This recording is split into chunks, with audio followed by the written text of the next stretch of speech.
আহ, আপনি এভাবে আমার গায়ে হাত দেন কেন? আরে বাবা, আমি তো তোমাকে আদর করছি। এমন করে কেউ আদর করে? পচা ছেলে কোথায় কোথায় হাত দেয়? আরে বাবা, বর তো এভাবে আদর করে, তুমি জানো না বুঝি? মিথ্যে কথা। আপনি আমাকে মিথ্যে বলছেন। এভাবে কেউ কাউকে আদর করে না। বাজে ছেলে একটা। এভাবে আদর না করলে কিভাবে করে? তুই জানো না বর বুকে এমন করে আদর করে? তুমি কান্না করছো কেন বউ? বাজে কথা, একদম পচা কথা বলবেন না। এভাবে কেউ কাউকে আদর করতে পারে না, আমি সেটা খুব ভালো করেই জানি। তাহলে কিভাবে আদর করে আমাকে বলো, আমি সেভাবে আদর করব। আপনি জানেন না ছোট বাচ্চাদের মানুষ কি করে আদর করে? ওটা তো ছোট বাচ্চাদের জন্য। তাহলে তুমি কি ছোট বাচ্চা যে তোমাকে ওইভাবে আদর করতে হবে? হ্যাঁ হ্যাঁ, আমাকে এইভাবেই আদর করতে হবে। আপনি আমাকে আদর করলে এভাবেই করবেন, নাহলে একদম আমার কাছে আসবেন না। আর উল্টাপাল্টা ভাবে আমার গায়েও হাত দিচ্ছেন কেন আপনি? হ্যাঁ, আরে বাবা, কোথায় হাত দিলাম? মাত্র তো কোমরে হাত দিয়েছি, নাকি বউয়ের কোমরে হাতে দেওয়া বরের জন্য বারণ আছে? আমি জানি না, কিন্তু আপনি এইভাবে আমার যেখানে সেখানে হাত দিবেন না। আমার ভেতরে কেমন যেন লাগে। কেমন কেমন লাগে শুনি, তাহলে আর হাত দিব না, বলো। আমি বলতে পারবো না কেমন লাগে, কিন্তু আমার না কেমন যেন হয়। আপনি প্লিজ আমার গায়ে না ওভাবে হাত দিবেন না, তাহলে কিন্তু আমি। তাহলে কান্না করবে? যদি না বলো তোমার শরীরের মধ্যে কেমন হয়, তাহলে দেখো আর হাত দিব না। আর যদি না বলতে পারো তাহলে আরও অনেক জায়গায় হাত দিব। তখন সেটা সহ্য করতে পারবি তো? বাজে ছেলে কী সব বলে। কেন সহ্য করতে পারবো না? আপনি কি আমাকে কামড় দিবেন নাকি? দিতেও পারি, কারণ আমি তোমার বর, আর আমার অধিকার আছে তোমাকে কামড়ে দেয়ার। পচা ছেলে কী সব কথা বলেছি। একদম আমার কাছে আসবেন না, তাহলে কিন্তু আমি সত্যি সত্যি কান্না করে দিব। আরে বাবা, বর তার বউয়ের কাছে আসবে না তো কার কাছে যাবে শুনি? তুমি এমন করে কেন পাগলামি করছো বলো তো? না, আমি এত কিছু জানি না। আপনি আমাকে এভাবে ধরবেন না ব্যাস। আমার মধ্যে কেমন যেন হয়, আমি সহ্য করতে পারি না। আমি বুঝতে পেরেছি কেমন হয়। এটা বরের ভালোবাসা। বর বউকে ভালোবাসলে এমনটাই হয়। তুমি আগে কখনো এটা শোনোনি কিংবা জানো না? জানি না, আর শুনিও নি, আর জানতেও চাই না এসব পচা কথা। আমি কারো কাছ থেকে শুনতেও চাই না। আপনি মিথ্যে বলছেন, এমনটা হওয়ার কথাই না। আদর করলে তো ভালো লাগে, আর এমন করে আদর করে কে বলেছে আপনাকে? আপনি এমন করে ধরছেন কেন? আমার কেমন যেন শিরশির করছে। আরে বাবা, ওটাকে শিশির বলে না, এটা অনুভূতি। তুমিও দেখি কিছুই বুঝতে পারো না। তুমি এখনো সেই পিচ্চিটাই রয়ে গেলে। আচ্ছা, একটা কথা বলো তো। হ্যাঁ, আমি পিচ্চি। তাছাড়া সবাই বলে আমি পিচ্চি। তাহলে আপনি বলে দোষ কোথায়? আপনি আমাকে এভাবে ধরবেন না প্লিজ। তাহলে কিন্তু আমি সত্যি সত্যি কান্না করে দিব। কান্না করতে হবে না। আচ্ছা, একটা কথা বলো তো। কি কথা? তুমি কি সত্যিই জানো না বর বউকে কিভাবে আদর করে? আর আদর করলে শরীরের মধ্যে শিরশির কেন করে? আমি আগে কখনো বিয়ে করেছি নাকি যে এইভাবে কেউ আমার গায়ে হাত দিয়েছে নাকি, যার জন্য আমি বুঝতে পারবো? হ্যাঁ, আপনি তো দেখছি বাজে লোক। যার জন্য এসব উল্টাপাল্টা কথা বলছেন। এই জন্যই হয়তো আপু আপনাকে বিয়ে করেনি, তাই না? তোষির কথা শুনে নাসিমের মনটা খারাপ হয়ে গেল। কারণ যে মেয়েটার সাথে নাসিমের বিয়ে হওয়ার কথা ছিল, তোষি সেই মেয়ে নয়। ওর বড় বোনের সাথে নাসিমের বিয়েটা ঠিক হয়েছিল, আর বিয়েটা এক প্রকার পাকাই হয়ে গেছিল। সেটাও আজকের দিনেই হবার কথা ছিল, কিন্তু কোনো এক কারণবশত বিয়েটা হয়নি। আর সেটা সবচেয়ে বড় কারণ হচ্ছে তোষির বোন। বিয়ের 2 দিন আগে বাসায় বলে দিয়েছিল ও বিয়েটা করতে পারবে না। তখন তোষির বাসা থেকে ওর বোনকে জোর জবরদস্তি করলে তোষির বোন অন্য একটা ছেলের হাত ধরে পালিয়ে যায়, যার জন্য ওদের সম্মানটা নষ্ট হতে বসেছিল। তখন তোষির আব্বু বলে ওনার ছোট মেয়ের সাথে নাসিমের বিয়ে হবে, তাদের সম্মানটাও বেঁচে যাবে, আর যে সম্পর্কটা করার কথা ছিল সেটাই হবে। তো তোষি নাসিমের থেকে বয়সে প্রায় 8 বছরের বড়, আর তোষি বয়সটা সবে মাত্র 16। তোষির এক প্রকার বাচ্চার মতো স্বভাবের, তাই সবকিছু একবারই বুঝতে পারে না। যেমনিভাবে এই আদরের বিষয়টাও জানে না। স্বামী তার স্ত্রীকে কি করে ভালোবাসে, কি করে আদর করে, সেটা ওর বোধগম্য নয়।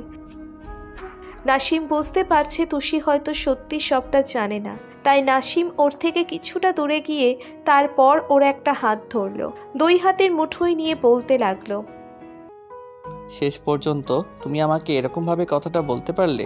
আমি তোমার আপুকে পছন্দ করিনি, বাসা থেকে আমাকে তোমার আপুকে বিয়ে করার জন্য বলেছে। জীবনে একটা প্রেমও করিনি, ভেবেছিলাম বাসা থেকে যার সাথে বিয়ে দিবে তাকে বিয়ে করে নিব। কিন্তু কপাল দেখো, তাকে বিয়ে করে নিতে চাওয়ার পরেও তার নাকি আমাকে পছন্দ না, অন্য কাউকে ভালোবাসে আর তার হাত ধরে পালিয়ে গেছে। আর সে তোমারই বোন। তার উপর যখন আব্বু আম্মুর সম্মানগুলো ধুলোর সাথে মিশে যাচ্ছিল, তখন আবার তোমার আব্বুর কথাতে তোমাকে বিয়ে করে নিতে রাজি হয়েছিলাম। ভেবেছিল সম্মানটা তো অন্তত বাঁচবে। তোষিও দেখতে শুনতে বেশ ভালো আর অনেক সহজ সরল মনের একটা মেয়ে। হয়তো একটু বাচ্চামি স্বভাবটা ওর মধ্যে আছে, কিন্তু একটা সময় ঠিকই বুঝতে পারবে নাসিমের ভালোবাসাটাকে আর সংসারী হয়ে উঠবে। কথাগুলো ভেবেই নাসিম ওকে বউ হিসেবে মেনে নিয়েছিল। তুমিও যে ওর আপুর মতোই আমাকে পছন্দ করো না, বিয়ে করতে চাওনি, সেটা একটাবার বলনি। বলতে তো চেয়েছিলাম, আর জানতাম না কি আপনি এতটা বাজে, এতটা পচা, নাহলে তো কখনোই বিয়েটা করতাম না। কিন্তু আব্বু বললো আপনি নাকি অনেক ভালো, আমাকে নাকি অনেক আদর করবেন, অনেক চকলেট দিবেন, আমি যা চাইবো সেটাই করবেন। আর তাছাড়া বিয়েটা না করলে আব্বু বলেছিল আব্বুর সম্মানটা নষ্ট হয়ে যাবে, তাই আপনাকে বিয়ে করে নিয়েছিলাম। আমি জানতাম না কি আপনি এতটা পচা, এমন করে আমার গায়ে হাত দিবেন, আর আমার এমন জায়গায় হাত দিবেন যার জন্য আমার কেমন কেমন লাগবে। আসলে সত্যি আমি অনেক বাজে লোক, জানো তো, না হলে তোমার আপু এভাবে বিয়ের আসর থেকে পালিয়ে যেত না। তোমার কি আমাকে খুব বেশি বাজে মনে হচ্ছে? হ্যাঁ, আপনি বাজে, বাজে না হলে এভাবে আমার গায়ে হাত দিতেন না। কি পচা লোক একটা, ছি। আমি কালকেই বাসায় সবাইকে বলে দিব সবটা। তা কিছুই বলতে হবে না, আমি আর তোমার গায়ে এভাবে হাত দিব না। এখন তুমি ঘুমিয়ে পড়ো, আমি আর তোমার কাছেই আসবো না, কেমন? তুমি ভয় পেও না, তুমি যেটা চাও না আমি সেটা করব না, পিচ্চি। না না, আপনি আমার কাছে আসবেন না, আপনার কাছে থাকলে আমার ভয় লাগে। আপনি আবার ঘুমিয়ে পড়লে কিভাবে আমার গায়ে হাত দিবেন তার ঠিক নেই, তাই প্লিজ আপনি আমার সাথে এক বিছানায় শুবেন না। আরে বাবা, আমি তো বলিনি আমি তোমার সাথে একই বিছানায় থাকবো। তুমি শুয়ে পড়ো, আমি নিচে বিছানা করে শুয়ে পড়ছি, কেমন? নাসিম একটা বালিশ আর চাদর নিয়ে নিচে বিছানা করে শুয়ে পড়ল, আর তুষি কেমন করে যেন ওর দিকে তাকিয়ে রইল। তো বিয়ের সব ফর্মালিটি 4-5 দিনে শেষ হয়ে গেল। তো ঈশার রুমে এসে বসে আছে আর ভাবছে, শেষ পর্যন্ত হয়তো এই পিচ্চি মেয়েটাই কপালে ছিল যে কিনা আমাকে বুঝতেই পারলো না। নতুন বিয়ে করেছি, একটু বউয়ের কাছে যাব সেটা করা তো দূরে থাক, এত কাছে গেলেই কেমন লাফালাফি করতে শুরু করে দেয়। নাসিম কথাগুলো ভাবছিল, এর মাঝে তুষি এসে ওর সামনে দাঁড়ালো। নাসিম খেয়াল করলো তুষি কেমন যেন একটা লজ্জা মাখা চেহারা নিয়ে ওর দিকে তাকিয়ে আছে। তখন নাসিম বলল, কি হলো, তুমি কিছু বলবে? তুষি মাথা নেড়ে হ্যাঁ সূচক উত্তর দিল। তাহলে এত লজ্জা পাচ্ছ কেন, কি লাগবে আমাকে বলো, আমি এনে দিব, এত লজ্জা পেতে হবে না। না মানে আমার আদর চাই। কি চাও তুমি? না মানে আম্মুকে বলেছিলাম আপনি সেদিন আমার গায়ে ওভাবে হাত দিয়েছিলেন, তাতে আম্মু বলল এটা নাকি স্বাভাবিক, বর বউকে এমন করেই আদর করে, আমার নাকি আপনার থেকে এমন করে আদর নিতে হবে। আপনি আমাকে মাঝে মাঝে এভাবে আদর করবেন, আমি বুঝতে পেরেছি তো আপনি ভালো, আর আম্মু আমাকে বলে দিয়েছে আমি যেন আপনার কাছে এসে বলি আপনি আমাকে আদর করেন। আম্মু বললো বলে তুমি বুঝতে পেরেছো, আর ওই জন্য এসে এভাবে অবুঝের মতো আমার কাছে আদর চাইছো, তাই না? এই না না, আমি একদম এমনটা বলিনি। আম্মু বলল তাই তো আমি আসলাম। আর তাছাড়া আপনিও তো বিয়ের রাতের পর থেকে আর আমার কাছেই আসেন না, আমাকে একবারও কাছে টেনে নেন না। এসব তোমাকে আম্মু শিখিয়ে দিয়েছে, তাই না? এই জন্য এসে উল্টাপাল্টা কথা বলছো। শোনো, এসব কথা বলতে হয় না, আর তুমি তো নিজেই চাও না আমি তোমার কাছে যাই। সেদিন না বললে আমি পচা লোক, বাজে লোক, যার জন্য তোমার আপু আমাকে বিয়ে করেনি, শেষ পর্যন্ত তোমাকে বিয়েটা করতে হয়েছে। তাহলে তুমি বুঝতে পারছো না, আমি যদি তোমাকে টাচ করি তাহলে তোমার খারাপ লাগবে, আর একটা বাজে লোক তোমাকে স্পর্শ করলে তোমার কাছে কেমন লাগবে সেটা তো বুঝতেই পারছো। যেভাবেই করেন, আমি তো বলছি আপনি আমাকে আদর করে দেন, আমি কি বারণ করেছি নাকি? আমি জানি এটা স্বাভাবিক বিষয়, বর বউকে এমন করেই আদর করে। আমি আর কখনো কান্নাকাটি করবো না, দেখেন আমি আর বাধাও দিব না আপনাকে। এটা তোমার মুখের কথা, মনের কথা নয়।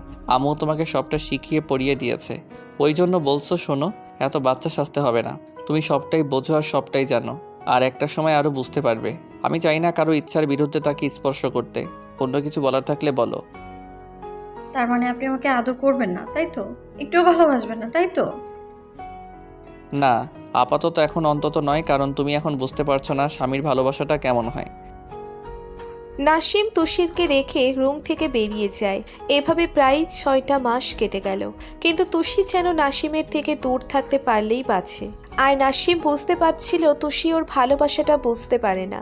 অন্যদিকে তুষি এখন অনেকটাই বুঝতে পারে যে স্বামী স্ত্রীর ভালোবাসাটা কেমন হয়, কারণ সবার থেকে আর ওর বান্ধবীগুলোর থেকে শুনেছে তাদের বর কি করে আদর করে, কিন্তু লজ্জায় নাসিমের কাছে আসতে পারে না, আর ওকেও বলতেও পারে না।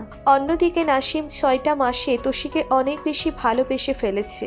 তাছাড়া একই সাথে থাকতে থাকতে ভালোবাসাটা হয়ে যায়। আর তুষির দুষ্টুমির স্বভাবটা নাসিমের কাছে অনেক বেশি ভালো লাগে। তুষির সারাটা দিন বাসাটাকে মাতিয়ে রাখে, আর আব্বু আম্মু ওকে পেয়ে অনেক খুশি, ওরা অনেক হ্যাপি।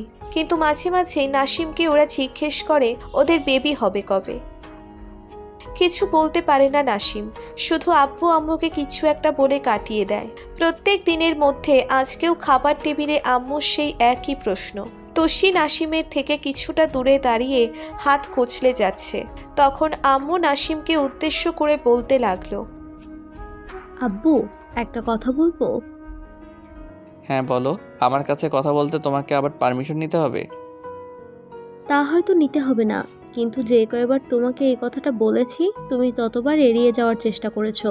তাছাড়া কথাটা বৌমাকে যতবার বলেছি বৌমা লজ্জায় আমার সামনেই আসতে পারে না, এত বেশি লজ্জা পায়। এটাই তো স্বাভাবিক বিষয়, তাই না?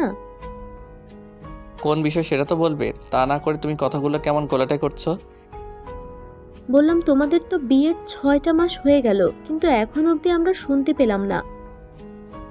আরে আম্মু কি শুনতে পাবে সেটা তো বলো, তা না বলে এভাবে কথা ঘোরাচ্ছ কেন? বলছিলাম কি, আমাদেরও তো দাদু দিদার মুখ দেখতে ইচ্ছে করে, তাই না? বলো। আর তোমাদের বিয়ে হলো তো অনেক দিন হয়ে গেছে, কিন্তু এখনো কি আমরা দাদু দিদার ডাক শুনতে পেলাম না?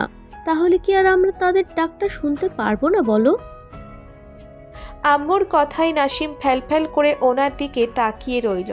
তারপর তুষির দিকে তাকাতেই খেয়াল করলো লজ্জায় ওর মুখটা লাল হয়ে আছে। নাসিম কিছু না বলে খাওয়ায় মনোযোগ দিল, আর আম্মু বলতে লাগলো, আব্বু, তুমি কি আমার কথা শুনতে পাওনি, নাকি আমাকে এড়িয়ে যেতে চাইছো? যদি কোনো সমস্যা থাকে আমাদের বলতে পারো। হ্যাঁ আম্মু, সমস্যা আমার মধ্যেই। তোমার বৌমাকে আমি ঠিকমতো ভালোবাসতে পারি না, আর বোঝাতে পারি না স্বামী স্ত্রীর সম্পর্কটা কেমন হয়। নাসিম কথাগুলো বলেই খাবার রেখে উঠে গেল। তুষি বুঝতে পারল নাসিম ওর কারণেই এরকম একটা কথা বলে গেল। নিমেষেই তুষির লজ্জা মাখা মুখটা কালো হয়ে গেল। আম্মুর বুঝতে বাকি রইল না ওদের সম্পর্কটা কেমন, কারণ আম্মু কিছু টাচ করতে পেরেছিল। তুষি হয়তো নাসিমের কাছে আসতে ভয় পায়, তাই বারবার ওদের কথাগুলো বলছিলে যেন নাসিম জোর করে হলেও ওকে কাছে টেনে নেয় আর ওদের একটা বেবি হয়। তো নাসিম তারপর রুমে গিয়ে কিছুক্ষণ শুয়ে রইল। তারপর আম্মু তুষিকে রুমে পাঠিয়ে দেয়। তুষি নাসিমের সামনে এসে দাঁড়াতেই ও বলে, তুমি কিছু বলবে? না মানে আসলে আপনি আম্মুকে কথাগুলো এভাবে কেন বললেন? শোনো, তুমি যতটা ন্যাকা সাজার চেষ্টা করো অতটা ন্যাকা নাও, সবই তো বুঝতে পারো। তাহলে এরকম না বোঝার মতো কথা বলার কি দরকার আছে? আপনি তো আম্মুকে ওইসব না বলে বলতে পারতেন, তাই না, যে খুব শীঘ্রই আমাদের একটা বেবি হবে। তা না করে আমার মুখের উপর ওরকমভাবে একটা কথা বলে দিলেন, কিন্তু আপনার এটা মোটেও ঠিক হয়নি। হ্যাঁ হবে, কারণ আমার তো আরও 2-4টা বউ আছে, তাদের থেকে আমি আম্মুকে 2-3টা বেবি গিফট করতে পারবো, তাই না? আমি কিন্তু একবারও সেটা বলিনি। আপনি চাইলে আমারই একটা বেবি হতে পারে, কিন্তু আপনি তো আমার কাছেই আসেন না। তুষির কথায় নাসিম অবাক হয়ে ওর দিকে তাকিয়ে রইল। তখন তুষি গিয়ে ওর পাশে বসে ওর একটা হাত জড়িয়ে ধরে ওর কাঁধে মাথা রাখলো। ওর এরকম কর্মকাণ্ডে নাসিম অবাক হয়ে গেল আর বলল, হঠাৎ করে তোমার কি এমন হলো বলো তো? এরকম বিহেভ করছো, কখনো তো এরকম করো না। নাকি আম্মু এসব শিখিয়ে পড়িয়ে দিয়েছে? আপনি সবসময় আমাকে এমনটা ভাবেন কেন বলেন তো? আমি কি আপনাকে ভালোবাসতে পারি না নাকি? আমার স্বামীকে ভালোবাসার অধিকার কি নেই আমার, বলেন? না তা পারবে কেন, কিন্তু তুমি তো এমন কথা বলো না। আর কেমন সন্দেহ লাগছে যে তুমি এই কথাগুলো বলছো নাকি অন্য কেউ বলছে। ও আচ্ছা, ওয়েট, আমি আপনার সন্দেহ দূর করে দিচ্ছি। তুষি কথাটা বলেই নাসিমের মুখটা নিচের দিকে ঘুরিয়ে ও ঠোঁটের সাথে নিচের ঠোঁটগুলো মিলিয়ে দিল। তুষির কর্মকাণ্ডে নাসিম হতবাক হয়ে গেল।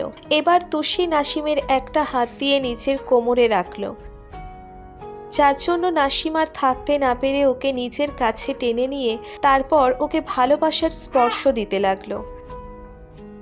আমাদের ভিডিওটি কেমন লেগেছে তা কমেন্ট করে জানাতে ভুলবেন না। আর ভিডিওটি যদি ভালো লেগে থাকে তাহলে একটি লাইক করুন আর সাবস্ক্রাইব করে আমাদের পাশেই থাকুন। ধন্যবাদ সবাইকে আমাদের পাশে থাকার জন্য। আল্লাহ হাফেজ।